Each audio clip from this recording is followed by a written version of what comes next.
ಎಲ್ರಿಗೂ ನಮಸ್ಕಾರ. ನಾನು ಭ್ರೂಣ ಅಂದರೆ ಭ್ರೂಣದಲ್ಲಿರೋ ಮನಸ್ಸು.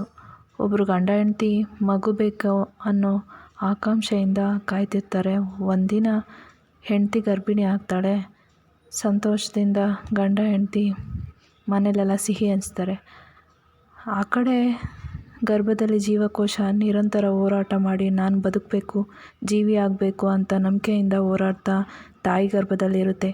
ಹೀಗಿರುವಾಗ ತಾಯಿಗೆ ಮಗುವಿನ ಹೃದಯದ ಬಡಿತ ಕೇಳುತ್ತೆ. ತಾಯಿ ತಂದೆ ಸಂತೋಷಕ್ಕೆ ಮಿತಿನೇ ಇಲ್ಲ. ಹೀಗೆ ಅಂಗಾಂಗ ಬೆಳವಣಿಗೆ ಆಗುತ್ತೆ. ಆ ತಾಯಿ ಕೆಲವರು ಒತ್ತಡದಿಂದನೂ ಸ್ವಾರ್ಥದಿಂದ ಲಿಂಗ ಪರೀಕ್ಷೆ ಮಾಡಿಸ್ತಾಳೆ. ಅವರಿಗಿರೋ ಹಣ ಅಧಿಕಾರ ದುರ್ಬಳಕೆ ಮಾಡ್ತಾರೆ. ಆವಾಗ ಅದು ಒಂದು ಹೆಣ್ಣು ಭ್ರೂಣ ಅಂತ ಗೊತ್ತಾಗುತ್ತೆ. ಒಂದಿನ ಯೋಚನೆ ಮಾಡಿ ತೆಗೆಸ್ಬಿಡ್ತಾರೆ. ಅದೇ ಭ್ರೂಣ ನಾನು.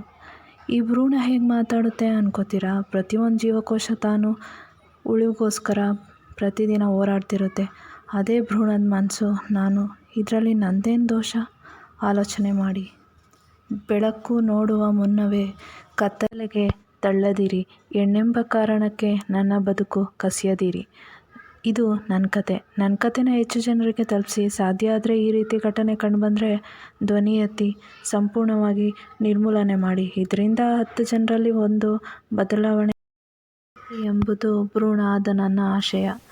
ಸಿಗೋಣ ಮತ್ತೊಂದು ಮನಸ್ಸಿನ ಜೊತೆ.